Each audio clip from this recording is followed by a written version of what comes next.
दोस्तों, एक middle class आदमी अपनी पूरी जिंदगी पैसे के लिए काम करता है, लेकिन फिर भी उसकी पैसों से रिलेटेड प्रॉब्लम कभी सॉल्व नहीं होती और उसे हमेशा यही लगता है कि वो इनफ नहीं कमाता। जबकि पैसे कमाना कोई प्रॉब्लम नहीं है, असली प्रॉब्लम तो मनी मैनेजमेंट है। लगातार लोग सिर्फ मनी मैनेजमेंट के नाम पर अपना बजट बनाते हैं, लेकिन मनी मैनेजमेंट का मतलब बजट बनाना नहीं है, क्योंकि मनी मैनेजमेंट से हमारा एक्सपेंस और बजट दोनों आता है। इसीलिए पैसों को सही से यूज करने के लिए मनी मैनेजमेंट को समझना जरूरी है। जो लोग मनी मैनेजमेंट समझते हैं वो फाइनेंशियली स्ट्रांग बन जाते हैं और पैसों को मैनेज कर पाते हैं, लेकिन जो लोग ऐसा नहीं करते वो पैसों को लेकर हमेशा स्ट्रगल करते हैं और अपने फाइनेंशियल प्रॉब्लम के लिए अपनी किस्मत को कोसते हैं। livemint.com के एक आर्टिकल के अकॉर्डिंग इंडिया में 69% हाउस होल्ड फाइनेंशियली इनसिक्योर होते हैं। 46% इंडियंस फैमिलीज की मनी इनकम 15,000 से कम होती है, जिस वजह से ये लोग सेविंग्स तो दूर उल्टा एक महीने की सैलरी खत्म करके नेक्स्ट मंथ की सैलरी पर डिपेंडेंट रहते हैं। हाँ, ये बात अलग है कि कुछ इंडियन फैमिलीज में लोग सेविंग्स करते हैं, लेकिन उनके पास इमरजेंसी फंड जैसा कुछ नहीं होता है। इन केस अगर इनकी जॉब चली जाए तो वो एक महीने भी सरवाइव नहीं कर पाएंगे, क्योंकि इनके पास फाइनेंशियल मैनेजमेंट की कोई नॉलेज नहीं है। हमारे देश में क्रेडिट कार्ड आपको ऑलमोस्ट सभी के पास दिख जाएगा, लेकिन बहुत कम लोग हैं जो क्रेडिट कार्ड का यूज करना जानते हैं। बहुत से लोग ऐसे हैं जो लोन लेकर EMI तो भर रहे हैं, लेकिन वो जानते तक नहीं कि लोन के प्रिंसिपल अमाउंट के साथ वो कितना रेट ऑफ इंटरेस्ट पे कर रहे हैं। ज्यादातर लोग मूड होने पर बाइक या स्कूटी खरीद लेते हैं और सोचते हैं कि बाकी पैसे वो EMI में चुका देंगे, लेकिन EMI के चक्कर में जितना इंटरेस्ट वो पे करते हैं उसका हिसाब वो ठीक से लगाएं तो शायद वो क्रेडिट में चीजें खरीदेंगे ही नहीं। इसके अलावा लोग इंश्योरेंस तो ले लेते हैं, लेकिन उनके इंश्योरेंस में क्या क्या कवर होता है और क्या नहीं होता इसका उन्हें कोई आइडिया ही नहीं होता है, क्योंकि इंडिया में अधिकतर लोग फाइनेंशियल मैनेजमेंट को इग्नोर करते हैं। वो पैसों को पाने के लिए हाथ पैर तो बहुत मारते हैं, कड़ी मेहनत भी करते हैं, लेकिन अपनी एक लापरवाही की वजह से वो अपनी लाइफ में कुछ कर नहीं पाते हैं। देखो गाइस, हमारे देश में आज कई लोग हैं जो काफी सक्सेसफुल हैं और उनमें भी बहुत से ऐसे लोग हैं जिन्होंने बिल्कुल स्क्रैच से शुरू किया है, लेकिन वो पैसों को लेकर ऐसी बातें जानते हैं जो बाकी लोग नहीं जानते। ऐसे में अगर आप भी अपनी लाइफ के ऐसे फेज में हैं जहां आप अमीर तो बनना चाहते हैं लेकिन आप अभी स्ट्रगल कर रहे हैं, देन ट्रस्ट मी, ये वीडियो आपके लिए है। इस वीडियो में मैं आपको मैरी हंट की लिखी book 7 money rules for life book की हेल्प से आपको कुछ ऐसी बातें बताऊंगा जिसे आपने समझ लिया तो आपकी पूरी लाइफ चेंज हो जाएगी। तो चलिए वीडियो को शुरू करते हैं। So let's start. Number 1, spend less than you earn. क्या कभी आपने नोटिस किया है जब आपके पास जॉब नहीं होती है तो आप सोचते हैं कि एक 15,000 की जॉब लग जाए तो सारी प्रॉब्लम सॉल्व हो जाएंगी, लेकिन जब आपकी 15,000 की जॉब लग जाती है तो वो 15,000 भी आपको कम पड़ता है। आप सोचते हैं कि काश आपकी इनकम और ज्यादा होती। ऐसा इसीलिए होता है क्योंकि जब आपकी इनकम बढ़ती है तो आपके खर्चे भी उसके साथ बढ़ते हैं, और यही वो चीज है जो आपको नहीं करनी है। मैरी हंट अपनी बुक में बताती हैं कि इस टॉपिक पर रिसर्च करते हुए उनके सामने कई कंक्लूजन आए, लेकिन ऑथर का मानना है कि चाहे आपकी फाइनेंशियल सिचुएशन कैसी भी हो, चाहे आपकी जॉब चली गई हो या आपके ऊपर बहुत सारा लोन हो, आपकी सिचुएशन के लिए आप खुद जिम्मेदार हैं। आपने सोचा आपकी लाइफ हमेशा एक जैसी रहेगी, इसीलिए जितनी आपकी इनकम थी आपने उसके बराबर पैसे खर्च किए। आपकी जितनी नीड्स थी आपने उसे इग्नोर करके उन चीजों को भी खरीदा जो आपको शायद नहीं चाहिए थी।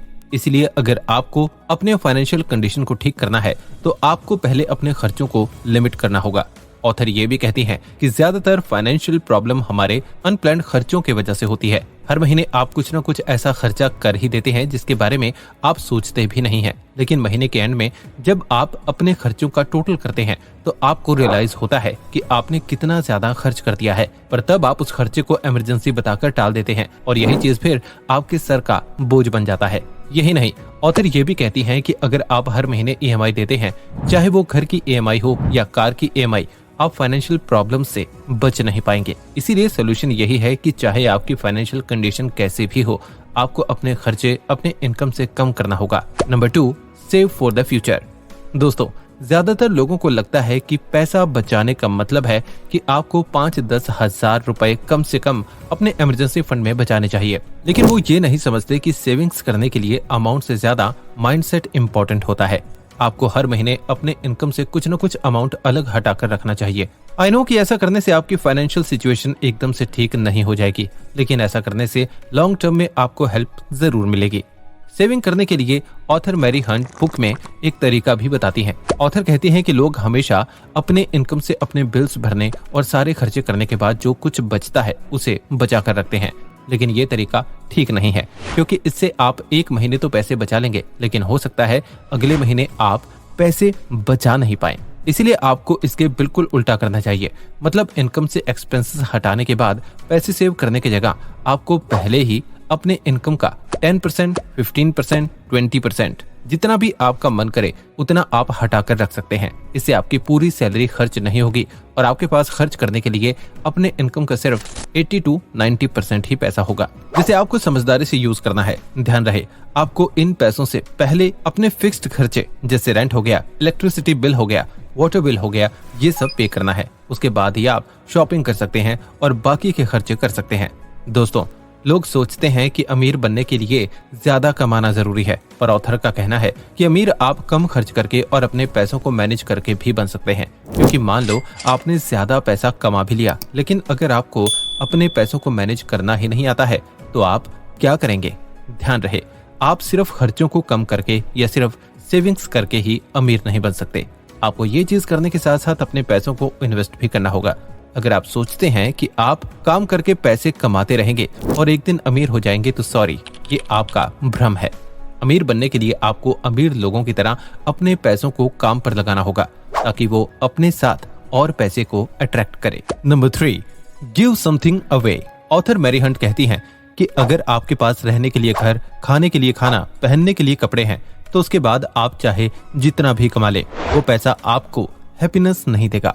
आई नो आपको मेरी बात मजाक लग रही होगी, पर ये सच है। जब आपके पास बहुत पैसा होता है तो आपके अंदर लालच आ जाता है। इसीलिए यहाँ ऑथर कहती है कि एक फुलफिलिंग लाइफ जीने के लिए आपको अपने पैसे डोनेट करना चाहिए और दूसरों की मदद करनी चाहिए। जब आप दूसरों को पैसा डोनेट करते हैं तो आप अबंडेंस फील करते हैं और ज्यादा ग्रेटफुल होते हैं। इसके अलावा जब आप दूसरों की हेल्प करते हैं तो इससे दूसरों की लाइफ बेटर बनती है और आपकी वैल्यूज और फाइनेंशियल डिसिप्लिन स्ट्रांग होती है। ऑथर बुक में 10-10-80 का फॉर्मूला बताती है। इस फॉर्मूले के अकॉर्डिंग आपको अपने इनकम का 10% दूसरों को डोनेट करना चाहिए।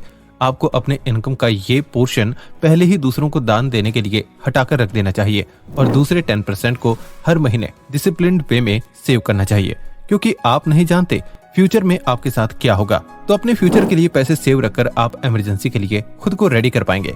आपने वो कहावत तो सुनी ही होगी, पेइंग योरसेल्फ फर्स्ट, यानी आपको अपने इनकम का कुछ पोर्शन खुद को देना चाहिए। और दें भी क्यों ना, आपने इसके लिए इतनी मेहनत जो की है, आप जब तक सेव कर सकते हैं तब तक सेविंग्स कीजिए, क्योंकि पैसा बचाना कभी भी वेस्ट नहीं जाता है। हो सकता है अपने इनकम के 80% में सरवाइव करना आपके लिए मुश्किल हो, पर अगर आप अपने एक्सपेंसेस को कम करते हैं और सिर्फ जरूरत की चीजों पर पैसे खर्च करते हैं तो आप ये काम कर पाएंगे।